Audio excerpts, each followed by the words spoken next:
पोलिसांना संपर्क न करून देता उलट त्यांनाच त्यांच्या पतीने, त्यांच्या मुलाने व पोलीस पाटलाने जबर मारहाण केली। एवढ्या उन्हामध्ये ही महिला बसलेली आहे।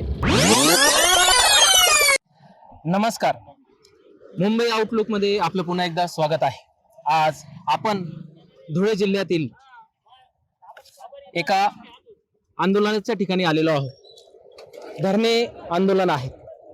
यामध्ये शिलाबाई भगवान अहिरे यांच्यावरती काही दिवसापूर्वी झालेल्या अमानवीय अत्याचारावरती त्यांना मारझोड करण्यात आली आणि त्या संदर्भात पोलीस चौकशीसाठी तक्रार करण्यासाठी त्यांनी पोलीस गावातल्या होरपडा या गावाच्या पोलीस पाटील यांच्याकडे तक्रार दिली असता पुन्हा त्यांना तिथं मारहाण झाली।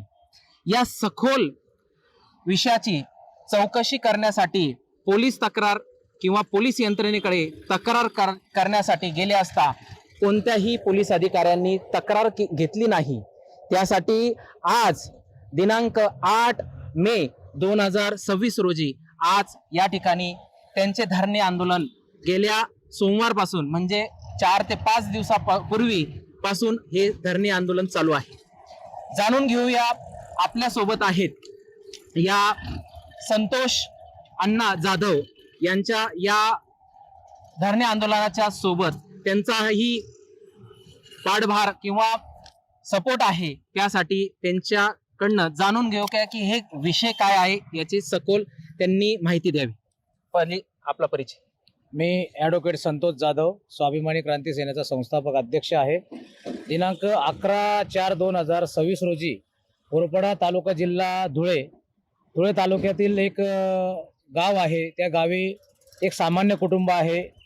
त्या कुटुंबातील महिला हिच्या मुलावर किरकोळ वादावरून मारहाण झाल्यामुळे त्या मारहाणीच्या संदर्भात तक्रार करण्यासाठी होरपडा गावाच्या पोलीस पाटील शिलाबाई पाटील यांच्याकडे जेव्हा यांचं कुटुंब गेलं त्यावेळी त्यांनी त्यांची तक्रार न ऐकून घेता, पोलिसांना संपर्क न करून देता उलट त्यांनाच त्यांच्या पतीने, त्यांच्या मुलाने व पोलीस पाटलाने जबर मारहाण केली। त्यानंतर तात्काळ ते धुळे सिव्हिल हॉस्पिटल येथे ते दुखापत झाल्यामुळे, त्यांना मारहाण झाल्यामुळे ते उपचारासाठी दाखल झाले आणि दाखल झाल्यानंतर 2 दिवसानंतर देखील पोलीस कारवाई होत नाही, पोलीस चौकशीसाठी येत नाही। म्हणून ते स्वतःहून तालुका पोलीस स्टेशनचे प्रभारी धनंजय पाटील साहेबांची भेट घेतली असता त्यांनी सांगितलं की तुमचा NC प्रकार आहे, असं काही तुमच्या गावात जातीवाद झालेला नाही।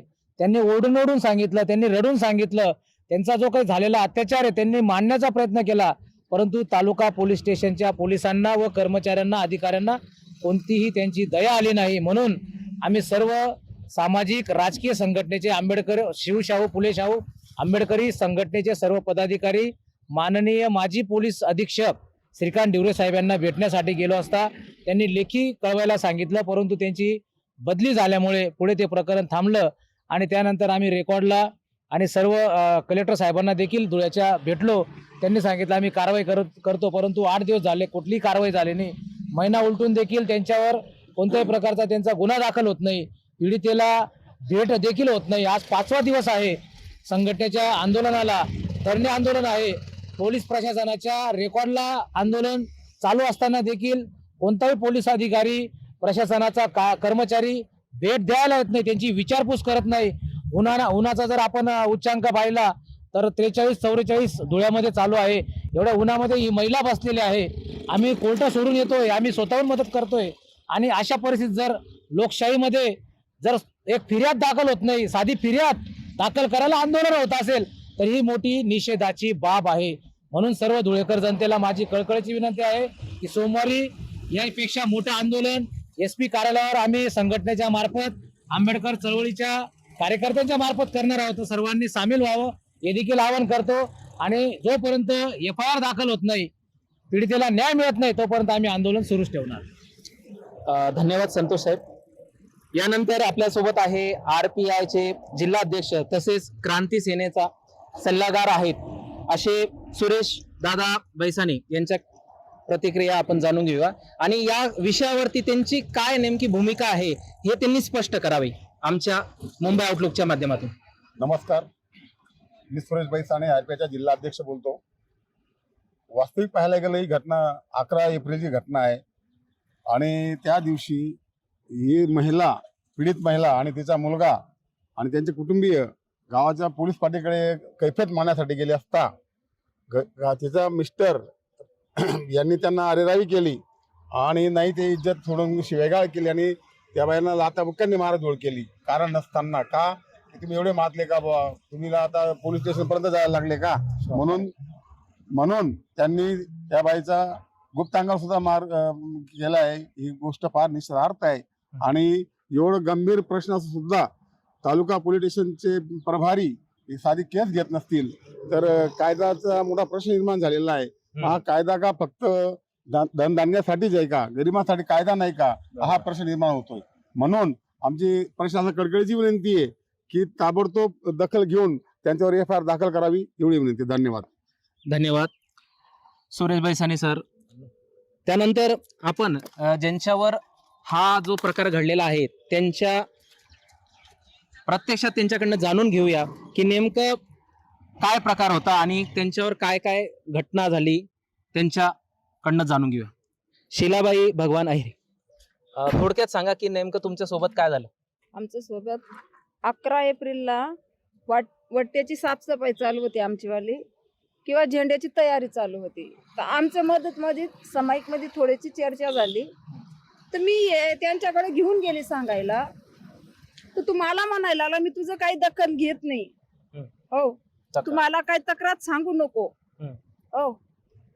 तर लगेच मला जातीवादी वरून लगेच गाळा द्यावायला लागणार, वाईट बरं बोलायला लागणार. मी त्याला म्हणत भाऊ बोलू नको, असं जातीवादपणा करू नको. तवशिक त्यानं मला मारहाण चालू केली. तुमची अगोदर जे कोणासोबत वाद झाला तो म्हणजे तुम्ही जे समाज मंदिर आहे पुतळ्याचं जे नियोजित स्थित आहे, वट्ट्याची साफसफाई चालू होती आमची. तर तिथं अगोदर तुमचं कोणासोबत वाद झाले. आमचं चालू होते समाज मध्ये. ते कोणासोबत वाद केले त्यांचं नाव सांगता येईल. आता राजवाड्याचे सर्वच नाव नाव आता ते एक दादा वाघे, दीपक वाघे, रामजा बागुले, परत सागर वाघे, यांचं आमचं चालू होतं. फावरून चालू होता एप्रिलचा. म्हणजे यांच्यासोबत तुमचे वाद झाले अगोदर आणि यांच्याकडनं मला त्रास झाला, हे तक्रार कोणाकडे केली. कोणाकडे. पोलीस पाटील बाईकडे. नाव शिलाबाई राजेंद्र पाटील. अच्छा, तुम्ही त्या पोलीस पाटलांकडे गेला असता, तुम्ही ती पूर्ण तक्रार दिली. त्यानंतर काय झालं. त्यानं तक्रारच घेतली नाही. तर तो डायरेक्ट आळशी करायला लागला, मला जातीवादी वरून गाळा द्यायला लागला. महिला म्हणत होते का त्यांचे तिचा नवरा. अच्छा, नवरा दादागिरी करत होता. अच्छा. मग यासाठी तुम्ही त्यानंतर तुम्हाला जी मारहाण झाली तर त्यासाठी तुम्ही कोणत्या दवाखान्यात नोंद केली. Civil hospital Dhule civil hospital मध्ये यांनी नोंद केलेली आहे. त्यासोबत पोलीस तक्रारही करण्याचा प्रयत्न केला तुम्ही. हा केला. माझा रिपोर्ट पण पडेल, सोनगिऱ्या पे वळले माझ्यावाल्या. अच्छा. तिथे पोलीस स्टेशन मध्ये पडेल. ते हो म्हणत होते करू पण त्यांना केलीच नाही. नुसतं आश्वासन दिले आणि पोलिसांनी हे केलंय. तर या घटनेची सखोल चौकशी व्हावी यासाठी या इथं धरणे आंदोलन या सगळ्यांच्या वतीनं दिलेलं आहे, करण्यात येत आहे. गेल्या 4 ते 5 दिवसापासून इथं या जेल रोडच्या ठिकाणी गरुड लॅब समोर धुळे येथे धोंडीबा शामराव गरुड जिल्हा वाचनालयाच्या समोर इथं यांचे धरणे आंदोलन चालू आहे. मी विवेक चौधरी, जिल्हा प्रतिनिधी, मुंबई आउटलुक साठी. धन्यवाद.